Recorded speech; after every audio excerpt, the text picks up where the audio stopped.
ദൈവനാമത്തിന് മഹത്വം ഉണ്ടാകട്ടെ. നാഷണൽ അപ്പോസ്തോലിക് മിനിസ്ട്രിയുടെ വചനധ്യാനത്തിലേക്ക് ക്രിസ്തുവേശുവിൻ്റെ ധന്യനാമത്തിൽ ഏവർക്കും സ്നേഹവന്ദനം. ഇന്നത്തെ നമ്മുടെ അല്പസമയത്തെ ധ്യാനത്തിനായിട്ട് എടുത്തിരിക്കുന്ന വേദഭാഗം വിശുദ്ധ മത്തായിയുടെ സുവിശേഷം 9-ാം അധ്യായത്തിൻ്റെ 21 വാക്യം. അവൻ്റെ വസ്ത്രം മാത്രം ഒന്ന് തൊട്ടാൽ എനിക്ക് സൗഖ്യം വരുമെന്ന് ഉള്ളം കൊണ്ട് പറഞ്ഞു പിറകിൽ വന്ന് അവൻ്റെ വസ്ത്രത്തിൻ്റെ തൊങ്ങൽ തൊട്ടു. നമുക്കറിയാം ഇതേത് സംഭവമാണെന്നുള്ളത്. യായിറോസിൻ്റെ മകളെ സൗഖ്യമാക്കാനായിട്ട് കർത്താവ് അവിടേക്ക് പോകുന്ന സമയം ധാരാളം ആളുകൾ കർത്താവിൻ്റെ പുറകേ ഉണ്ടായിരുന്നു. തിക്കി തിരക്കി ആളുകളുണ്ടായിരുന്നു. എന്നാൽ ഈ തിക്കിൽ നിന്നൊക്കെയും അകന്ന് ഒരു സ്ത്രീ അവിടെ ഒരു നിശ്ചയം എടുക്കുകയാണ്. എനിക്ക് 12 വർഷമായിട്ട് അസുഖമായിട്ടിരിക്കുക, ആർക്കും എന്നെ ഇതുവരെ സൗഖ്യമാക്കാൻ സാധിച്ചിട്ടില്ല.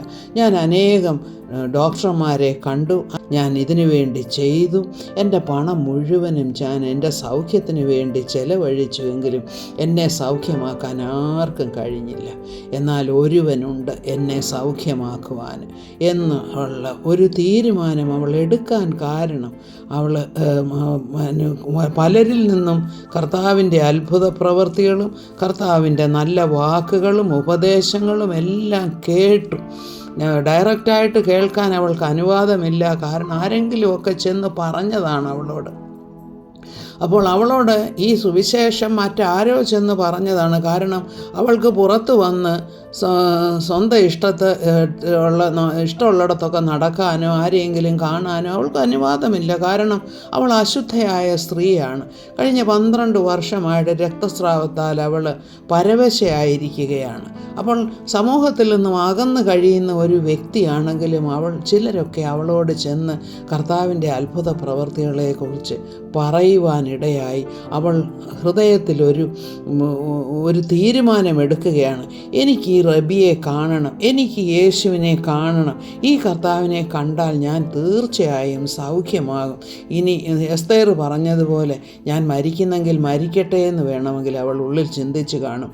എന്നിട്ട് അവളെ തന്നെ ഒന്ന് ഒരുക്കി കർത്താവ് പോകുന്ന വഴിയിൽ കർത്താവിനെ കാണാനായിട്ട് ചെല്ലുകയാണ്. ഡയറക്റ്റായിട്ട് പോയി കാണാനുള്ള ധൈര്യമില്ല. കാരണം അവളെ ആരെങ്കിലും തിരിച്ചറിഞ്ഞാൽ അവളെ കല്ലെറിഞ്ഞ് കൊന്നുകളയും. കാരണം അത്ര അശുദ്ധയാണ് അവൾ. എന്നാൽ കർത്താവിൻ്റെ സന്നിധിയിൽ വരാൻ അവൾ മടിച്ചില്ല. കാരണം എങ്കിലും പേടിയോടെ പതുങ്ങിയായിരിക്കും കർത്താവിൻ്റെ പുറകിലൂടെ. അത്ര തിക്കുണ്ടായിരുന്നിട്ടും അവൾ ചെന്ന് കർത്താവിൻ്റെ വസ്ത്രത്തിൻ്റെ തൊങ്ങലൊന്ന് തൊട്ടു. വസ്ത്രത്തിൻ്റെ തൊങ്ങൽ തൊടുകയും കർത്താവിൽ നിന്ന് ശക്തി പുറപ്പെട്ട് അവളെ സൗഖ്യമാക്കുകയും ചെയ്തു. അതൊരു വലിയ അതിശയ പ്രവൃത്തിയായിട്ട് നാം കാണുകയാണ്. അതും കർത്താവും പറയുകയാണ്, നിൻ്റെ വിശ്വാസമാണ് നിന്നെ രക്ഷിച്ചതെന്ന്.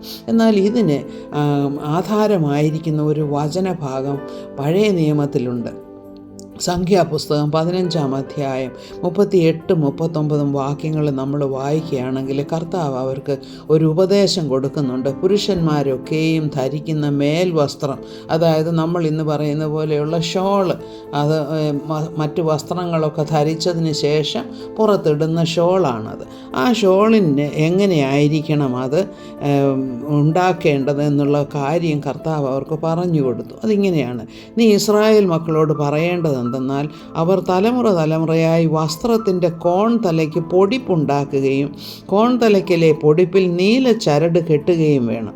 നിങ്ങൾ യഹോവയുടെ സകല കൽപ്പനകളും ഓർത്ത് അനുസരിക്കേണ്ടതിനും നിങ്ങളുടെ സ്വന്തം ഹൃദയത്തിനും സ്വന്തം കണ്ണിനും തോന്നിയവണ്ണം പരസംഗമായി നടക്കാതിരിക്കേണ്ടതിനും ആ പൊടിപ്പ് ജ്ഞാപകമായിരിക്കണം.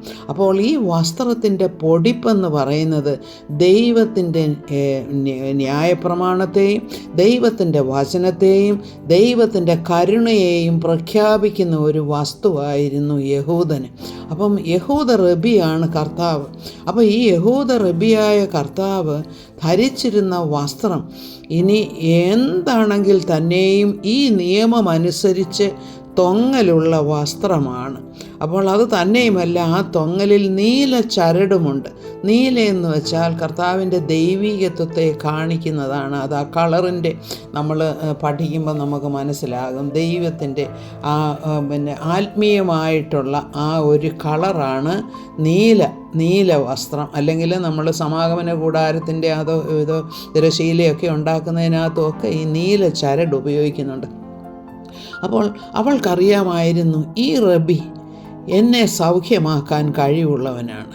അദ്ദേഹം ഇട്ടിരിക്കുന്ന വസ്ത്രത്തിൻ്റെ ആ പൊടിപ്പ് ഞാനൊന്ന് തൊട്ടാൽ തന്നെ എനിക്ക് സൗഖ്യമാകും. കാരണം അത് യഹൂദൻ്റെ പ്രാർത്ഥനാ വസ്ത്രമാണത്. പ്രത്യേകിച്ചും പ്രാർത്ഥനാ സമയത്ത് തന്നെയുമല്ല, എപ്പോഴും ദൈവത്തിൻ്റെ കൃപയെയും ദൈവത്തിൻ്റെ നിയമത്തെയും യഹൂദന് ഓർക്കുവാൻ വേണ്ടി ദൈവം കൊടുത്തിരിക്കുന്ന ഒരു വസ്ത്രത്തിൻ്റെ നിയമമാണത്. അപ്പോൾ ഇവൾക്കറിയാമായിരുന്നു ഈ യഹൂദ ഗുരുവിൻ്റെ ആ വസ്ത്രത്തിൻ്റെ തൊങ്ങലെങ്കിലും ഒന്ന് തൊട്ടാൽ ഞാൻ വിടുവിക്കപ്പെടും, ഞാൻ സൗഖ്യമാകും എന്നവൾ ഉറച്ചു വിശ്വസിച്ചു. അവൾ അങ്ങനെ തന്നെ ചെയ്യുകയും ചെയ്തു. ആ പുരുഷാരത്തിൻ്റെ ഇടയിൽ കൂടെ തിരക്കിയാണെങ്കിലും കൈ അങ്ങോട്ട് നീട്ടിയിട്ട് കർത്താവിൻ്റെ ആ ഷോളിൻ്റെ അറ്റത്തുള്ള ആ നൂലിങ്ങനെ തൂങ്ങിക്കിടക്കുന്നതാണല്ലോ തൊങ്ങലെന്ന് പറയുന്നത്.